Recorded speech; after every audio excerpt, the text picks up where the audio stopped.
For millennia, the coconut has been central to the lives of Polynesian and Asian peoples. In the Western world, on the other hand, coconuts have always been exotic and unusual, sometimes rare.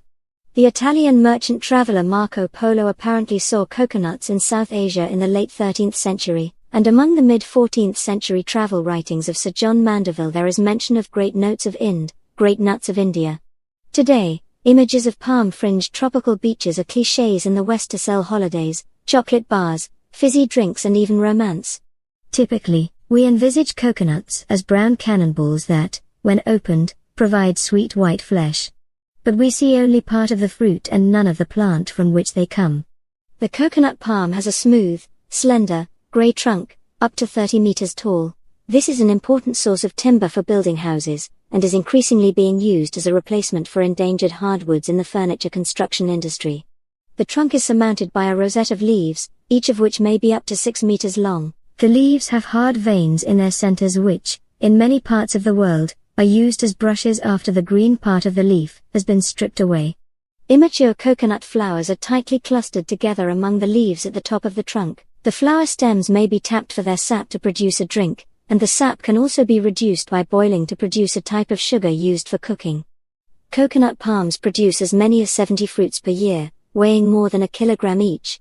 The wall of the fruit has 3 layers, a waterproof outer layer, a fibrous middle layer and a hard, inner layer.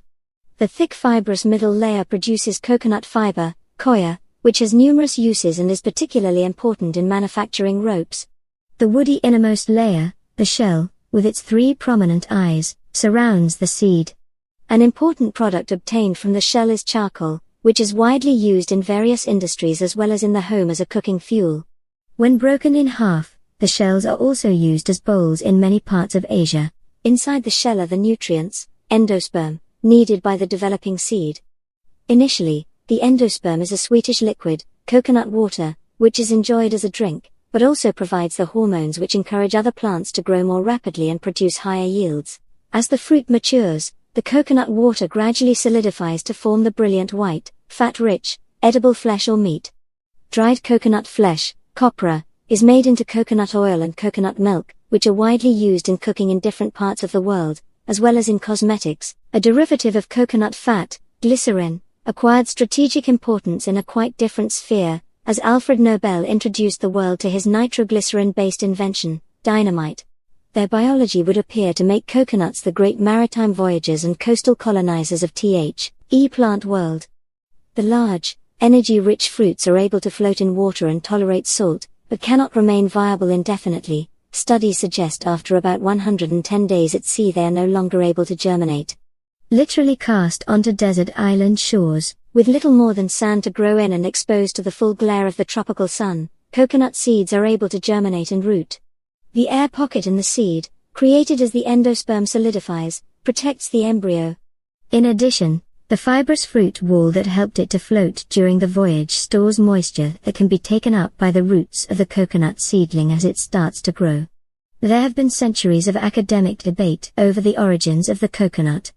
There were no coconut palms in West Africa, the Caribbean or the east coast of the Americas before the voyages of the European explorers Vasco da Gama and Columbus in the late 15th and early 16th centuries. 16th century trade and human migration patterns reveal that Arab traders and European sailors are likely to have moved coconuts from South and Southeast Asia to Africa and then across the Atlantic to the east coast of America. But the origin of coconuts discovered along the west coast of America by 16th century sailors has been the subject of centuries of discussion. 2 diametrically opposed origins have been proposed, that they came from Asia, or that they were native to America. Both suggestions have problems. In Asia, there is a large degree of coconut diversity and evidence of millennia of human use, but there are no relatives growing in the wild. In America, there are close coconut relatives, but no evidence that coconuts are indigenous. These problems have led to the intriguing suggestion that coconuts originated on coral islands in the Pacific and were dispersed from there.